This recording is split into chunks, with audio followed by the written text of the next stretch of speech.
Good morning, dear students. সৰ্বপ্ৰথমে তোমালোক সকলোকে জিতু কৰি অফিচিয়েল ইউটিউব চেনেলটোলৈ আন্তৰিকতাৰে স্বাগতম জনাইছো আৰু আজিৰ ক্লাছটো আৰম্ভ কৰিব লৈছো আৰু আজিৰ ক্লাছটোত আমি আলোচনা কৰিম ক্লাছ 10ৰ সোশ্যাল সায়েন্সৰ কিছুমান important questions answer short question answer যিবিলাক কাইলে পৰীক্ষাত সম্পূৰ্ণৰূপে অহাৰ সম্ভাৱনা আছে তো ক্লাছটো আমি পলম নকৰি আৰম্ভ কৰো প্ৰথম প্ৰশ্নটো মই বাছি উলিয়াইছো গোটেই পাৰ্টৰে মানে যেহেতু সোশ্যাল সায়েন্সৰ 4টা পাৰ্ট আছে আৰু 4টা পাৰ্টৰ মই কিছুমান ইম্পৰ্টেন্ট শৰ্ট কোৱেশ্যন বাছি উলিয়াইছো তো আজি আমি প্ৰথম কোৱেশ্যনটো আলোচনা কৰিব গৈছো ঠিক আছে তো প্ৰথম প্ৰশ্নটো হৈছে 1945 চনত অনুষ্ঠিত হোৱা নিৰ্বাচনত ইংলেণ্ডত কোনটো দল জয়ী হৈছিল 1965 চনত অনুষ্ঠিত হোৱা ইংলেণ্ডৰ নিৰ্বাচনত কোনটো দল জয়ী হৈছিল তো ইয়াৰ উত্তৰটো হ'ব লেবাৰ পাৰ্টি অৰ্থাৎ শ্ৰমিক দল 1945 চনত ইংলেণ্ডত হোৱা নিৰ্বাচনত শ্ৰমিক দলে জয়লাভ কৰিছিল ঠিক আছে 2 নম্বৰ প্ৰশ্নটো হৈছে কেবিনেট মিছন ভাৰতলৈ কেতিয়া আহিছিল কেবিনেট মিছন ভাৰতলৈ 1946 চনৰ মাৰ্চ মাহত আহিছিল 1946 চনৰ মাৰ্চ মাহত ঠিক আছে এই প্ৰশ্নবোৰ একেবাৰে ইম্পৰ্টেন্ট কাইলে অহাৰ সম্ভাৱনা আছে তো তোমালোকে কমেন্টত জনাবাচোন আৰু অকমান টাইম মিলাই পৰীক্ষাৰ আগত মানে আজি হলেও চাই যাবা তোমালোকে ঠিক আছে আহিব কমন পৰিবই তাৰমানে তো কেবিনেট মিছন ভাৰতলৈ কেতিয়া আহিছিল 1946 চন ঠিক আছে 3 নম্বৰ প্ৰশ্নটো হৈছে সংবিধান সভাৰ প্ৰথম সভাপতি কোন আছিল বা সংবিধান সভাৰ প্ৰথম অস্থায়ী সভাপতি কোন আছিল তো অস্থায়ী সভাপতি আছিল সচিদানন্দ সিনহা ঠিক আছে সচিদানন্দ সিনহা তেওঁ আছিল ভাৰতৰ সংবিধান সভাৰ প্ৰথম গৰাকী অস্থায়ী সভাপতি আছিল প্ৰথম সভাপতি 4 নম্বৰ প্ৰশ্নটো হৈছে সংবিধান সভাৰ সভাপতি কোন আছিল বা স্থায়ী সভাপতি কোন আছিল তো সংবিধান সভাৰ স্থায়ী সভাপতি আছিল ডক্টৰ ৰাজেন্দ্ৰ প্ৰসাদ ঠিক আছে আৰু ইয়াতে কৈ থৈছো আজিৰ ক্লাছটো অকমান দীঘলীয়া হ'ব যেহেতু প্ৰায় 70-75টা মান কোৱেশ্যন মই উলিয়াই আনিছো তো গতিকে তোমালোকে অকমান ধৈৰ্য ধৰিব লাগিব ঠিক আছে 5 নম্বৰ প্ৰশ্নটো হৈছে সংবিধান সভা কেতিয়া গঠন হৈছিল সংবিধান সভা গঠন হৈছিল 1946 চনত 1946 চনত তাৰ পৰা 6 নম্বৰ প্ৰশ্নটো হৈছে সংবিধান 5 নম্বৰটো হৈ গ'ল সংবিধান সভা কেতিয়া গঠন হৈছিল 1946 চনত 6 নম্বৰ প্ৰশ্নটো হৈছে খচৰা সমিতিৰ সভাপতি কোন আছিল তো 6 নম্বৰ উত্তৰটো হ'ব বি আৰ আম্বেদকাৰ খচৰা সমিতিৰ সভাপতি আছিল বি আৰ আম্বেদকাৰ ঠিক আছে 7 নম্বৰ প্ৰশ্নটো হৈছে সমাজবাদী আৰু ধৰ্মনিৰপেক্ষ এই শব্দ দুটা ভাৰতীয় সংবিধানত কেতিয়া অন্তৰ্ভুক্ত কৰা হৈছে 1974 চনত অৰ্থাৎ 1976 চনত আকৌ লগতে প্ৰশ্ন এটা আহিব পাৰে যে সমাজবাদী ধৰ্মনিৰপেক্ষ এই শব্দ দুটা ভাৰতীয় সংবিধানত কোনটো সংবিধান সংশোধনীৰ জৰিয়তে সন্নিৱিষ্ট কৰা হৈছে তো ইয়াৰ উত্তৰটো হ'ব 42 তম ঠিক আছে ইয়াৰ উত্তৰটো হ'ব 42 তম ঠিক আছে 8 নম্বৰ প্ৰশ্নটো হৈছে ফেডাৰেচন শব্দটো কোনটো ভাষাৰ কোনটো শব্দৰ পৰা আহিছে তো ফেডাৰেচন শব্দটো ইংৰাজী যেটো আছে ফেডাৰেচন মানে যুক্তৰাষ্ট্ৰ ফেডাৰেচন শব্দটো লেটিন ভাষাৰ পৰা আহিছে ঠিক আছে লেটিন ভাষাৰ পৰা আহিছে আৰু লেটিন ভাষাটো হৈছে ফয়ডাছ লেটিন ভাষাৰ ফয়ডাছ শব্দটোৰ পৰা আহিছে ফেডাৰেচন শব্দটো ঠিক আছে 9 নম্বৰ প্ৰশ্নটো হৈছে ভাৰতবৰ্ষত একক ডি নাগৰিকত্ব আছে তাৰমানে সুধিছে যে ভাৰতবৰ্ষত একক নাগৰিকত্ব আছে নে ডি নাগৰিকত্ব আছে তো ইয়াৰ শুদ্ধ উত্তৰটো হ'ব একক নাগৰিকত্ব ভাৰতবৰ্ষত একক নাগৰিকত্বৰ ব্যৱস্থা আছে ঠিক আছে একক নাগৰিকত্বৰ ব্যৱস্থা আছে অৰ্থাৎ আমি ভাৰতীয় নাগৰিক ভাৰতবৰ্ষত একক নাগৰিকত্বৰ ব্যৱস্থা আছে তাৰ পৰা 10 নম্বৰ প্ৰশ্নটো হৈছে যুক্তৰাষ্ট্ৰৰ গৃহভূমি বুলি কোনখন ৰাষ্ট্ৰক কোৱা হয় তো যুক্তৰাষ্ট্ৰৰ গৃহভূমি বুলি আমেৰিকা যুক্তৰাষ্ট্ৰক কোৱা হয় USA ঠিক আছে 11 নম্বৰ প্ৰশ্নটো হৈছে ভাৰতবৰ্ষত সংসদীয় গণতন্ত্ৰৰ ব্যৱস্থাটো কোনখন দেশৰ পৰা অনুকৰণ কৰা হৈছে অৰ্থাৎ আমি জানো যে ভাৰতবৰ্ষত সংসদীয় পদ্ধতিৰ চৰকাৰ ব্যৱস্থা আছে তেতিয়া প্ৰশ্নটো হৈছে যে এই সংসদীয় পদ্ধতিৰ চৰকাৰ ব্যৱস্থাটো ভাৰত চৰকাৰে ক'ৰ পৰা গ্ৰহণ কৰিছে তো ভাৰতবৰ্ষই এইটো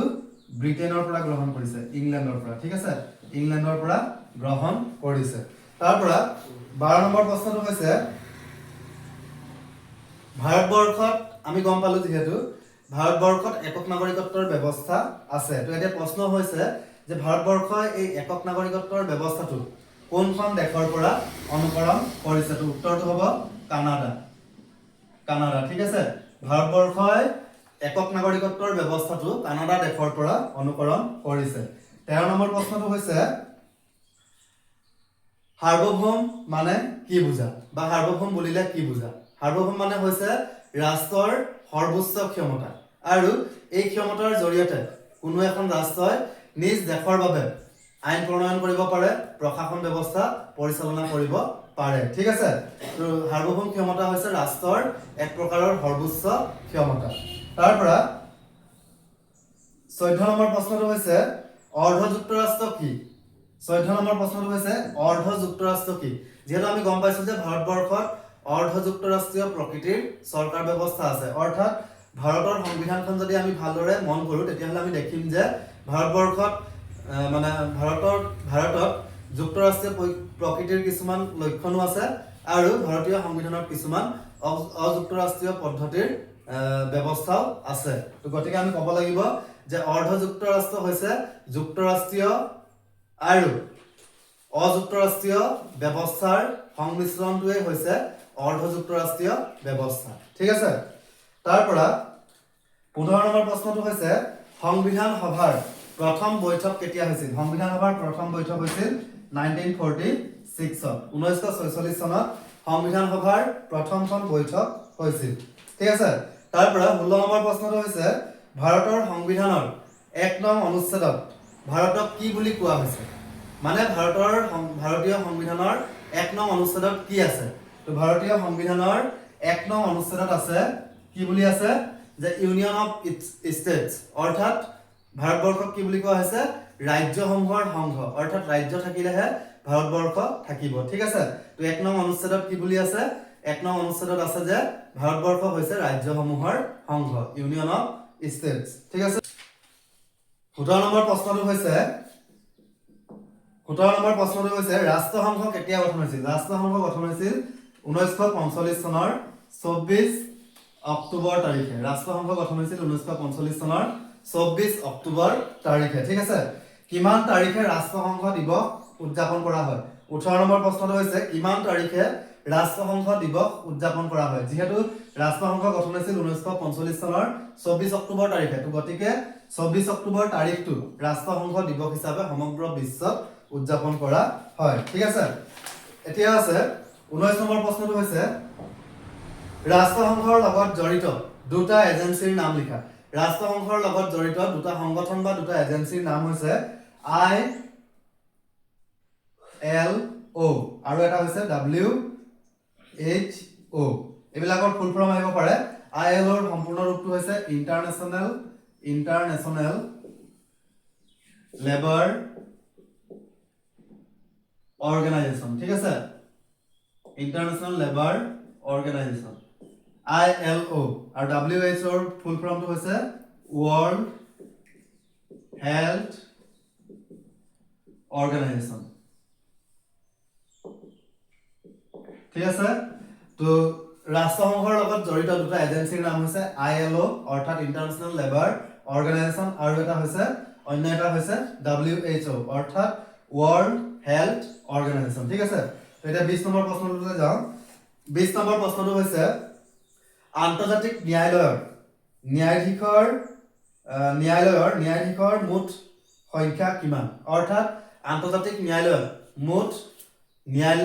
ন্যায়াধীশ কিমান গৰাকী থাকে তো কিমান গৰাকী থাকে 15 গৰাকী ঠিক আছে 15 গৰাকী ন্যায়াধীশ থাকে তাৰ পৰা 21 নম্বৰ প্ৰশ্নটো হৈছে কোন তাৰিখে বিশ্ব মানৱ অধিকাৰ দিৱস অৰ্থাৎ মানৱ অধিকাৰ দিৱস কিমান তাৰিখে উদযাপন কৰা হয় 10 ডিসেম্বৰ তাৰিখে 10 ডিসেম্বৰ তাৰিখে মানৱ অধিকাৰ দিৱস পালন কৰা হয় ঠিক আছে তাৰ পৰা 22 নম্বৰ প্ৰশ্নটো হৈছে ৰাষ্ট্ৰসংঘৰ নিৰাপত্তা পৰিষদৰ স্থায়ী সদস্য সংখ্যা কিমান ৰাষ্ট্ৰসংঘৰ নিৰাপত্তা পৰিষদৰ স্থায়ী সদস্য সংখ্যা হৈছে 5খন এই 5খনৰ নাম লিখিবলৈ আহিব পাৰে তো 5খনৰ নাম হৈছে আমেৰিকা যুক্তৰাষ্ট্ৰ USA ৰাছিয়া ঠিক আছে আমেৰিকা যুক্তৰাষ্ট্ৰ Russia China Britain and France ঠিক আছে ৰাষ্ট্ৰসংঘৰ নিৰাপত্তা পৰিষদৰ সদস্য সংখ্যা স্থায়ী সদস্য সংখ্যা হৈছে 5খন ঠিক আছে আৰু সেই 5খন হৈছে আমেৰিকা যুক্তৰাষ্ট্ৰ ৰাছিয়া চাইনা ব্ৰিটেন আৰু ফ্ৰান্স ঠিক আছে 23 নম্বৰ প্ৰশ্নটো হৈছে ৰাষ্ট্ৰসংঘৰ বৰ্তমান সদস্য সংখ্যা কিমান বা ৰাষ্ট্ৰসংঘৰ বৰ্তমানৰ সদস্য সংখ্যা হৈছে 193খন 193খন ৰাষ্ট্ৰসংঘৰ লগত বৰ্তমান সময়ত সংযুক্ত হৈ আছে ঠিক আছে তাৰ পৰা 24 নম্বৰ প্ৰশ্নটো হৈছে ৰাষ্ট্ৰসংঘৰ বৰ্তমানৰ সচিবগৰাকীৰ নাম কি তো ৰাষ্ট্ৰসংঘৰ বৰ্তমানৰ সচিবগৰাকীৰ নাম হৈছে এন্টোনিও গুটাৰেছ ঠিক আছে এন্টোনিও গুটাৰেছ তো ৰাষ্ট্ৰসংঘৰ বৰ্তমানৰ সচিবগৰাকীৰ নাম হৈছে এন্টোনিও গুটাৰেছ ঠিক আছে 25 নম্বৰ প্ৰশ্নটো হৈছে দ্বিতীয় বিশ্বযুদ্ধ কেতিয়া সংঘটিত হৈছিল 1939 প্ৰথম বিশ্বযুদ্ধ কেতিয়া হৈছিল 1914 ঠিক আছে তাৰ পৰা 26 নম্বৰ প্ৰশ্নটো হৈছে ৰাষ্ট্ৰসংঘৰ সনদৰ অনুচ্ছেদ কেইটা আছে তো 26 নম্বৰ প্ৰশ্নটো হৈছে ৰাষ্ট্ৰসংঘৰ সনদত অনুচ্ছেদ কেইটা আছে বা ৰাষ্ট্ৰসংঘৰ সৰ্বমুঠ অনুচ্ছেদ কেইটা তো ইয়াৰ উত্তৰটো হ'ব 111টা ঠিক আছে তাৰ পৰা 27 নম্বৰ প্ৰশ্নটো হৈছে ৰাষ্ট্ৰসংঘৰ সাধাৰণ সভাই কেতিয়া মানৱ অধিকাৰ ঘোষণাপত্ৰ গ্ৰহণ বা স্বাক্ষৰ কৰিছিল তো ইয়াৰ উত্তৰটো হ'ব 1948 চনৰ 10 ডিসেম্বৰ তাৰিখে ঠিক আছে 10 ডিসেম্বৰ তাৰিখে তো ৰাষ্ট্ৰসংঘৰ সাধাৰণ সভাই 1948 চনৰ 10 ডিসেম্বৰ তাৰিখে ৰাষ্ট্ৰীয় মানৱ অধিকাৰ ঘোষণাপত্ৰ গ্ৰহণ কৰিছিল আৰু যিটো তাৰিখে গ্ৰহণ কৰিছিল সেই তাৰিখটো সমগ্ৰ বিশ্বত মানৱ অধিকাৰ দিৱস হিচাপে উদযাপন কৰা হয় আমি আগতে প্ৰশ্ন পালো যে মানৱ অধিকাৰ দিৱস বিশ্বত কেতিয়া পালন কৰা হয় 10 ডিসেম্বৰ হ'ব ঠিক আছে এতিয়া 28 নম্বৰ প্ৰশ্নটো হৈছে ৰাষ্ট্ৰসংঘত ভেটো ক্ষমতা কোনে প্ৰয়োগ কৰিব পাৰে ৰাষ্ট্ৰসংঘত আমি যে পাইছিলো ৰাষ্ট্ৰসংঘৰ স্থায়ী সদস্য ৰাষ্ট্ৰ সেই ৰাষ্ট্ৰবিলাকে ৰাষ্ট্ৰসংঘত ভেটো ক্ষমতা প্ৰয়োগ কৰিব পাৰে স্থায়ী সদস্য ৰাষ্ট্ৰই পাৰে ঠিক আছে তো ৰাষ্ট্ৰসংঘত ভেটো ক্ষমতা কোনে প্ৰয়োগ কৰিব পাৰে স্থায়ী সদস্য ৰাষ্ট্ৰই ঠিক আছে আৰু স্থায়ী সদস্য ৰাষ্ট্ৰ কেইখন আছিল 5খন সেই 5খন কি আছিল আমেৰিকা যুক্তৰাষ্ট্ৰ ৰাছিয়া চীন ব্ৰিটেন আৰু ফ্ৰান্স ঠিক আছে তো ৰাষ্ট্ৰসংঘৰ স্থায়ী সদস্য ৰাষ্ট্ৰবিলাকে ভেটো ক্ষমতা প্ৰয়োগ কৰিব পাৰে 29 নম্বৰ প্ৰশ্নটো হৈছে বিনিময় প্ৰথা কি তো বিনিময় প্ৰথা কি এটো ইকনমিক্স পাৰ্টৰ হয় বিনিময় প্ৰথা হৈছে সামগ্ৰীৰ সলনি সামগ্ৰী ঠিক আছে সামগ্ৰীৰ সলনি সামগ্ৰী হাল সলনি কৰা প্ৰক্ৰিয়াটোক আমি কি বুলি ক'ব পাৰো বিনিময় প্ৰথা বুলি ক'ব পাৰো ঠিক আছে সামগ্ৰীৰ বিপৰীতে সামগ্ৰী হাল সলনি কৰা প্ৰক্ৰিয়াটোক আমি সাধাৰণ অৰ্থত বিনিময় প্ৰথা বুলি ক'ব পাৰো ঠিক আছে তো 30 নম্বৰ প্ৰশ্নটো হৈছে মুদ্ৰা কি মুদ্ৰা হৈছে বিনিময়ৰ এক মাধ্যম আৰু মূল্যৰ মাপকাঠি বিনিময়ৰ এক মাধ্যম আৰু মূল্যৰ এক মাপকাঠিয়ে হৈছে মুদ্ৰা ঠিক আছে 31 নম্বৰ প্ৰশ্নটো হৈছে অবিহিত মুদ্ৰাৰ এটা উদাহৰণ প্ৰায় আহি থাকে অবিহিত মুদ্ৰাৰ এটা উদাহৰণ হৈছে চেক মুদ্ৰা ঠিক আছে অবিহিত মুদ্ৰাৰ এটা উদাহৰণ হৈছে চেক মুদ্ৰা অবিহিত মুদ্ৰা বুলি কোৱা হয় তাৰ পিছত আছে বেংক কি 32 নম্বৰ প্ৰশ্নটো হৈছে বেংক কি এটা বেংক হৈছে এটা বিত্তীয় প্ৰতিষ্ঠান ঠিক আছে বেংক হৈছে এক প্ৰকাৰৰ বিত্তীয় প্ৰতিষ্ঠান আৰু এই বিত্তীয় প্ৰতিষ্ঠানটোৱে সকলোকে ঋণ প্ৰদান কৰে ঠিক আছে তো বেংক হৈছে এক বিত্তীয় প্ৰতিষ্ঠান আৰু এই বিত্তীয় প্ৰতিষ্ঠানটোৱে ঋণৰ যোগান ধৰে ঠিক আছে তাৰ পিছৰ প্ৰশ্নটো হৈছে 33 নম্বৰ প্ৰশ্নটো হৈছে ভাৰতীয় ৰিজাৰ্ভ বেংক RBI এতিয়া RBI সম্পূৰ্ণ ৰূপটো আহিব পাৰে ৰিজাৰ্ভ বেংক অফ ইণ্ডিয়া ঠিক আছে RBI সম্পূৰ্ণ ৰূপটো হৈছে ৰিজাৰ্ভ বেংক অফ ইণ্ডিয়া এতিয়া আমাৰ মূল প্ৰশ্নটো হৈছে 33 নম্বৰ মূল প্ৰশ্নটো হৈছে যে ৰিজাৰ্ভ বেংক ভাৰতীয় ৰিজাৰ্ভ বেংক বা RBI কেতিয়া প্ৰতিষ্ঠা হৈছিল ইয়াৰ উত্তৰটো হ'ব 1935 1935 চনত RBI প্ৰতিষ্ঠা হৈছিল ঠিক আছে তাৰ পিছত 34 কোৱেশ্চন নম্বৰ 34 প্ৰশ্নটো হৈছে মুদ্ৰাৰ আটাইতকৈ গ্ৰহণযোগ্য বৈশিষ্ট্যটো কি ঠিক আছে মুদ্ৰাৰ আটাইতকৈ গ্ৰহণযোগ্য বৈশিষ্ট্যটো কি তো মুদ্ৰাৰ আটাইতকৈ গ্ৰহণযোগ্য বৈশিষ্ট্যটো হৈছে যে মুদ্ৰাৰ সাধাৰণ গ্ৰহণযোগ্যতা থাকিব লাগিব সকলোৱে গ্ৰহণ কৰা যোগ্যতা থাকিব লাগিব তেতিয়াহে আমি তাক মুদ্ৰা বুলি কম ঠিক আছে তাৰ পিছৰ প্ৰশ্নটো হৈছে নাবাৰ্ড 35 নম্বৰ প্ৰশ্নটো হৈছে নাবাৰ্ড NABARD নাবাৰ্ডৰ লগত জড়িত যিকোনো এটা প্ৰশ্ন কেতিয়াবা আহে ঠিক আছে তো নাবাৰ্ডৰ প্ৰথম প্ৰশ্ন হ'ব পাৰে যে নাবাৰ্ডৰ সম্পূৰ্ণ ৰূপটো কি তো নাবাৰ্ডৰ সম্পূৰ্ণ ৰূপটো হৈছে নেশ্যনেল বেংক ফৰ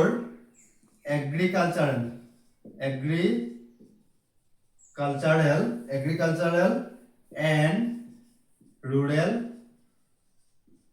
ডেভেলপমেন্ট ডিটো ক্যাপিটাল দে ডেভেলপমেন্ট ঠিক আছে তো নাবাৰ্ডৰ সম্পূৰ্ণ ৰূপটো হৈছে নেশ্যনেল বেংক ফৰ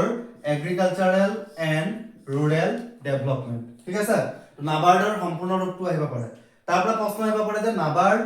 কেতিয়া গঠন হৈছিল নাবাৰ্ড গঠন হৈছিল 1982 ঠিক আছে নাবাৰ্ড গঠন হৈছিল 1982 চনত নাবাৰ্ড গঠন হৈছিল তাৰ পৰা আকৌ প্ৰশ্ন আহিব পাৰে যে নাবাৰ্ডৰ মুখ্য কাৰ্যালয় ক'ত অৱস্থিত নাবাৰ্ডৰ মুখ্য কাৰ্যালয় মুম্বাইত অৱস্থিত ঠিক আছে নাবাৰ্ডৰ মুখ্য কাৰ্যালয় মুম্বাইত অৱস্থিত তো আমি তিনটা প্ৰশ্ন পালো ইয়াত নাবাৰ্ডৰ সম্পূৰ্ণ ৰূপটো national bank for agricultural and rural development ঠিক আছে তাৰ পৰা আমি পালো যে নাবাৰ্ড কেতিয়া গঠন হৈছিল নাবাৰ্ড গঠন হৈছিল 1982 চনত 1982 তাৰ পৰা আমি আৰু এটা প্ৰশ্ন পালো যে নাবাৰ্ডৰ মুখ্য কাৰ্যালয় ক'ত অৱস্থিত নাবাৰ্ডৰ মুখ্য কাৰ্যালয় মুম্বাইত অৱস্থিত ঠিক আছে ইয়াৰ পিছত আছে 36 কোৱেশ্চন নম্বৰ 36 কোৱেশ্চনটো হৈছে বেংক অফ হিন্দুস্তান কেতিয়া গঠন হৈছিল bank of Hindustan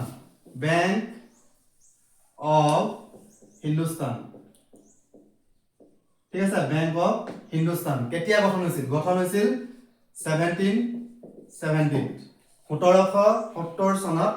bank of Hindustan গঠন হৈছিল তাৰ পিছৰ 37 নম্বৰ প্ৰশ্নটো হৈছে নীতি আয়োগৰ সম্পূৰ্ণ ৰূপটো কি NITI নীতি আয়োগৰ সম্পূৰ্ণ ৰূপটো হৈছে নেশ্যনেল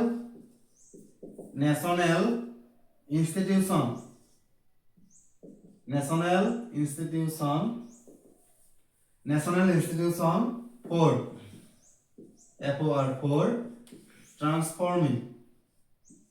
ট্ৰান্সফৰ্মিং ইণ্ডিয়া ইণ্ডিয়া ঠিক আছে তো নীতি আয়োগৰ সম্পূৰ্ণ ৰূপটো হৈছে national institution for transforming India NITI আয়োগৰ সম্পূৰ্ণ ৰূপটো লিখিব আহিব ঠিক আছে তাৰ পিছত ইয়াৰ লগত জড়িত আৰু এটা প্ৰশ্ন হৈছে যে নীতি আয়োগ কোনখন আয়োগৰ হলনি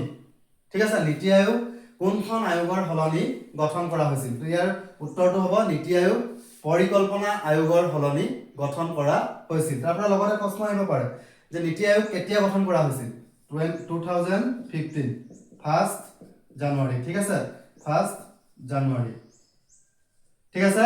2015 চনৰ 1 জানুৱাৰীৰ পৰা নীতি আয়োগ কাৰ্যকৰী হৈছিল তাৰ পিছত কোৱেশ্চন নাম্বাৰ 38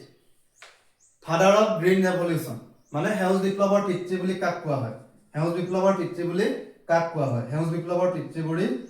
পিতৃ বুলি নৰমান বৰলাউগক কোৱা হয় ইয়াত এটা কথা এটা হ'ল যে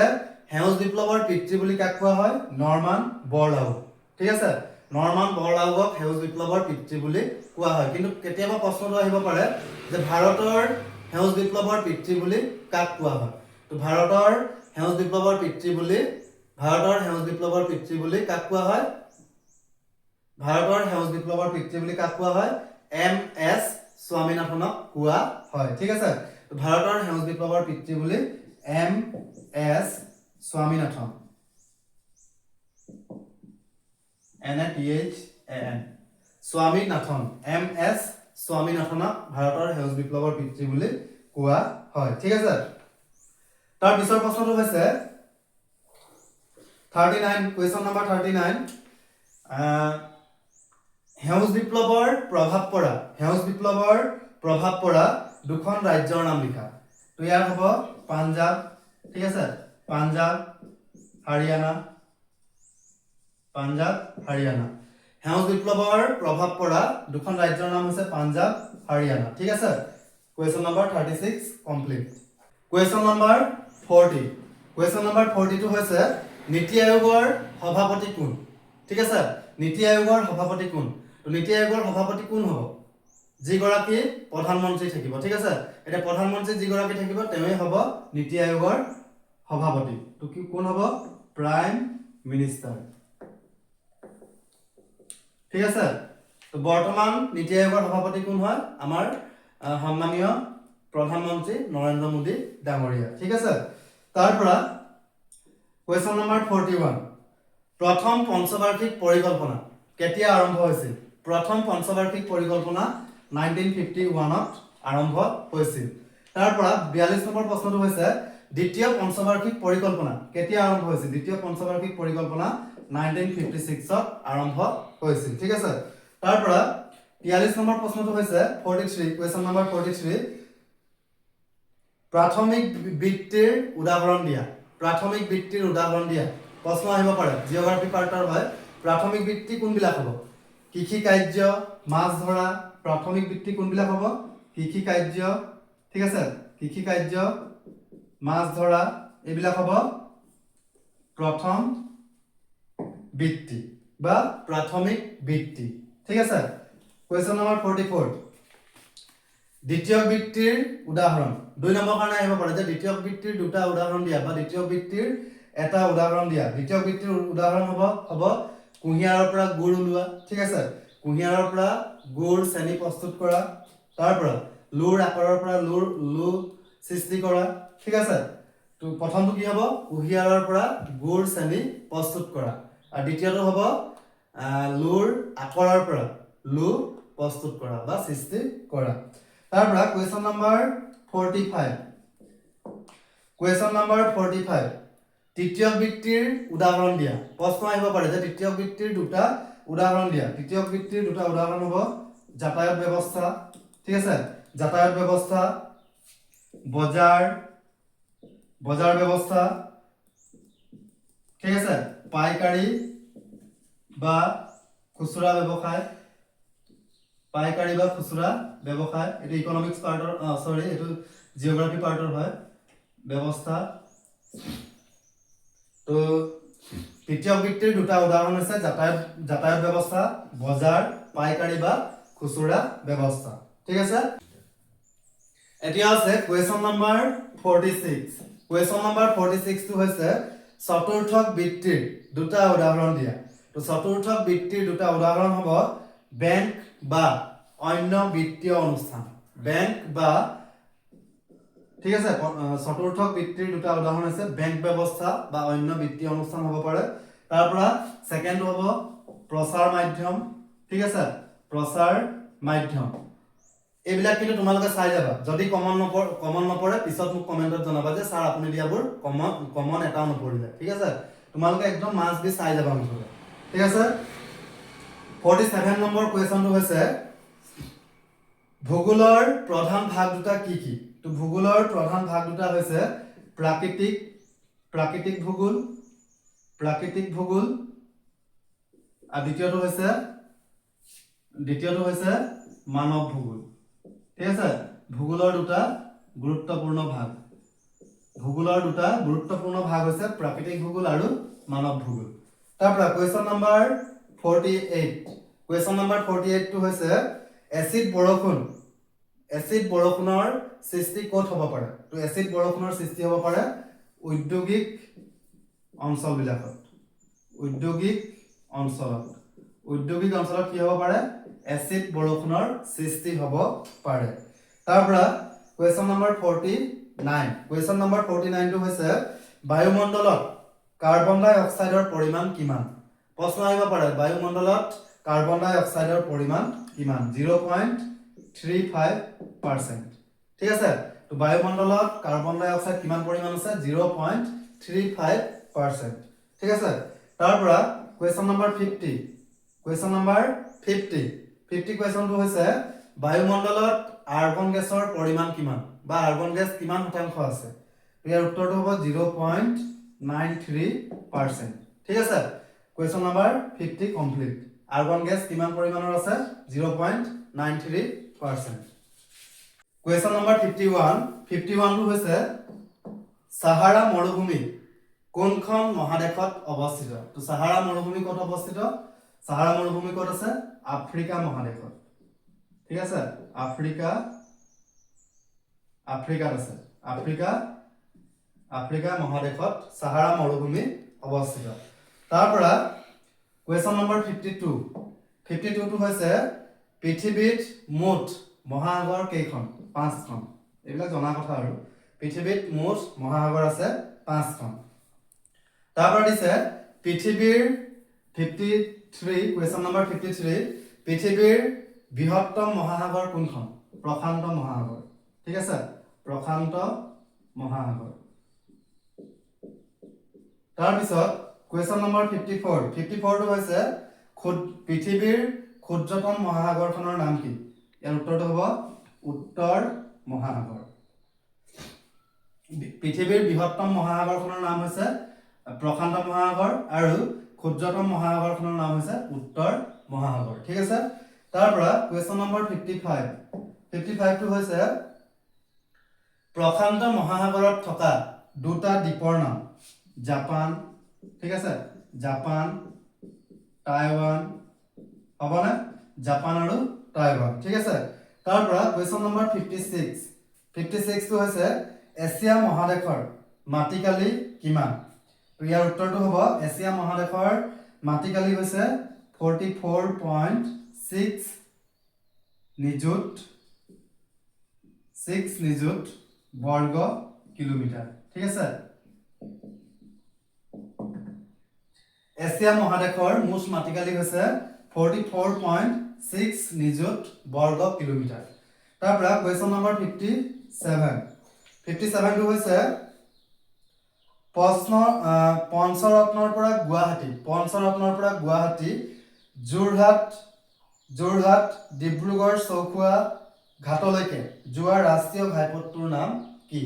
ইয়াৰ উত্তৰটো হ'ব 37 নং ৰাষ্ট্ৰীয় ঘাইপথ। 37 নং ৰাষ্ট্ৰীয় ঘাইপথ। ঠিক আছে, 37 নং ৰাষ্ট্ৰীয় ঘাইপথ হ'ব। কুৱেশ্যন নম্বৰ 58 অসমৰ জনসংখ্যা ভাৰতৰ মুঠ জনসংখ্যাৰ কিমান শতাংশ? তো ভাৰতৰ মুঠ জনসংখ্যাৰ 2.59% ক'ত আছে? অসমত আছে। ঠিক আছে, 59 কুৱেশ্যন নম্বৰ 59 অসমৰ বৰ্তমান সৰ্বাধিক মাটিকালি থকা জিলাখনৰ নাম কি? মানে অসমৰ সৰ্বাধিক মাটিকালি থকা জিলাখনৰ নাম হৈছে, ইয়াৰ উত্তৰটো হ'ব কাৰ্বি আংলং। ঠিক আছে, কাৰ্বি আংলং। ঠিক আছে, কুৱেশ্যন নম্বৰ 60 অসমৰ শিক্ষিত হাৰ কিমান? এইটো 2011 মতে সুধিছে, 2011 চনৰ লোকপিয়ল অনুসৰি সোধা হৈছে প্ৰশ্নটো। অসমৰ শিক্ষিত হাৰ কিমান ইয়াৰ উত্তৰটো হ'ব 72.19%। ঠিক আছে তাৰ পৰা 61 প্ৰশ্নটো হৈছে কোৱেশ্চন নাম্বাৰ 61 অসমৰ মাটিকালি কিমান একেবাৰে ইজি 78,438 বৰ্গ কিলোমিটাৰ 78,438 বৰ্গ কিলোমিটাৰ ঠিক আছে 78,438 বৰ্গ কিলোমিটাৰ অসমৰ মাটিকালি তাৰ পৰা কোৱেশ্চন নম্বৰ 62 বংগ বিভাজন কেতিয়া কাৰ দিনত হৈছিল বংগ বিভাজন হৈছিল 1905 চনত কাৰ দিনত লৰ্ড কাৰ্জনৰ দিনত ঠিক আছে লৰ্ড কাৰ্জনৰ দিনত এই সময়ত ভাইসৰয় কোন আছিল লৰ্ড কাৰ্জন ঠিক আছে আৰু বংগ বিভাজন হৈছিল 1905 চনত কোৱেশ্চন নম্বৰ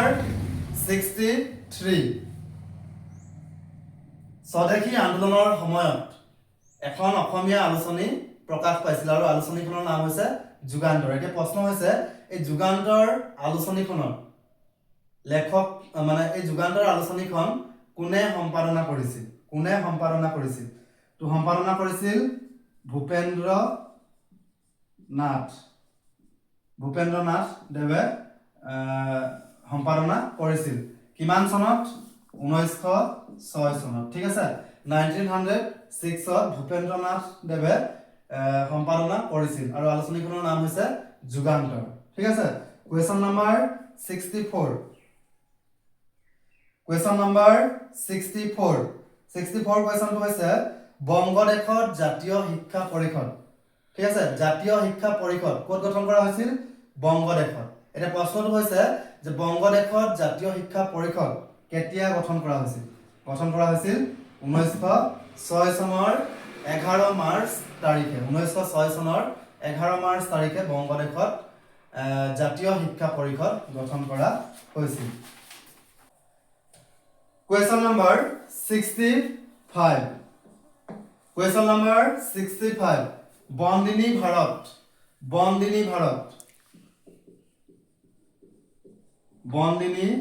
ভাৰত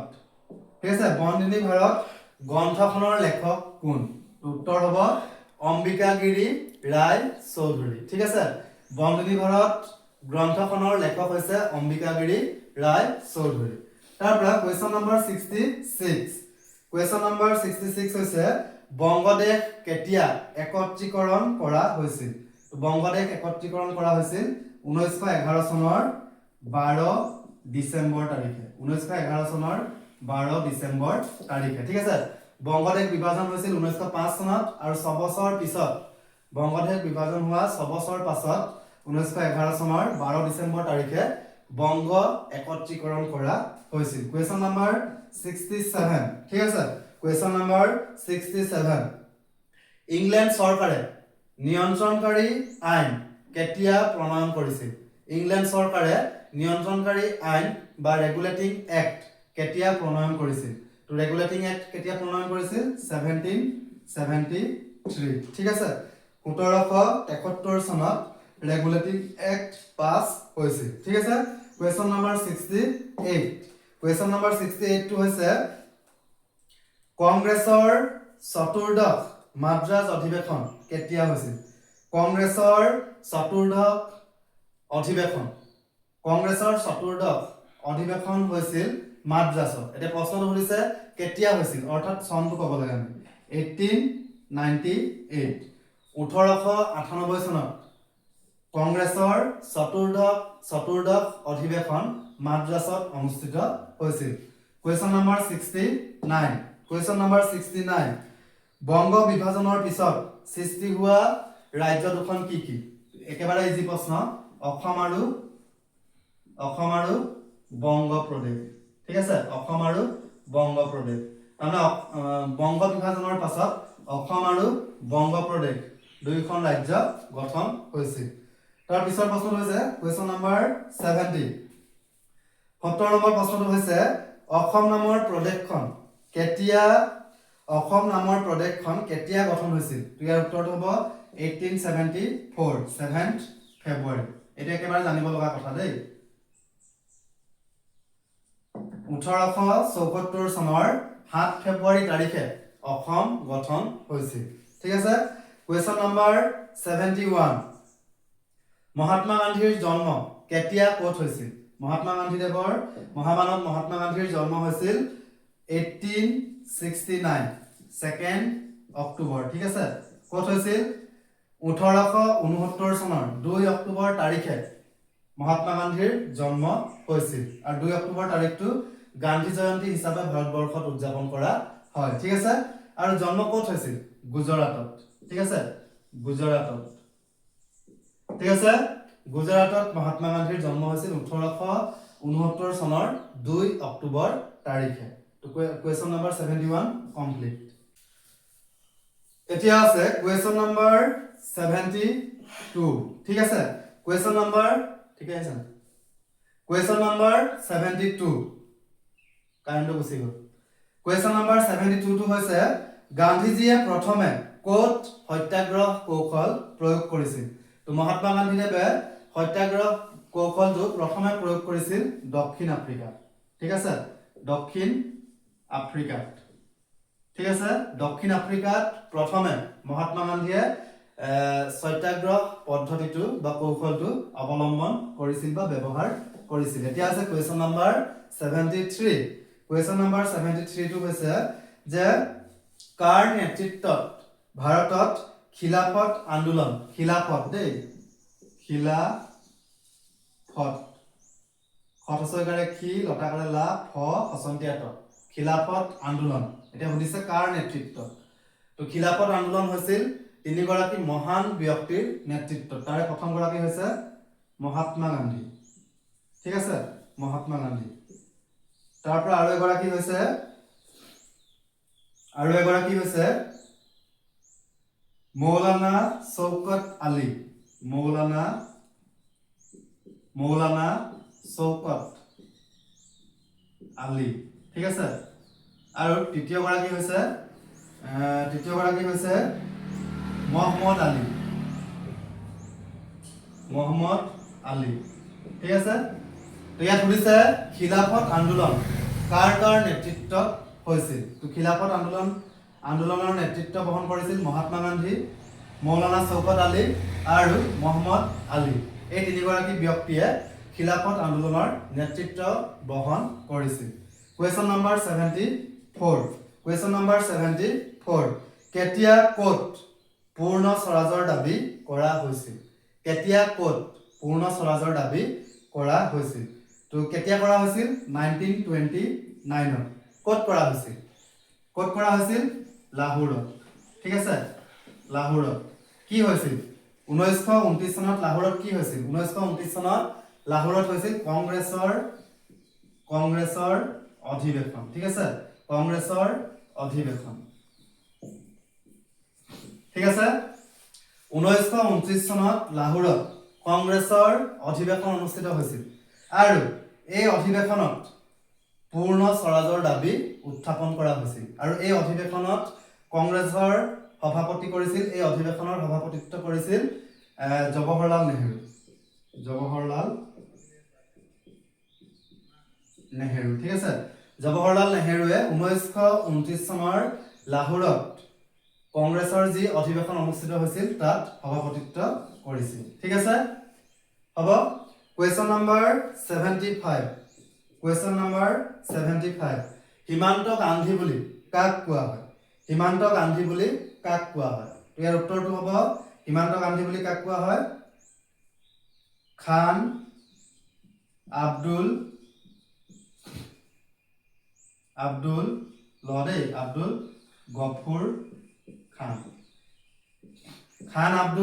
গফুৰ খানক হিমান্ত গান্ধী বুলি কোৱা হয় ঠিক আছে তো কোৱেশ্চন 75 টা কমপ্লিট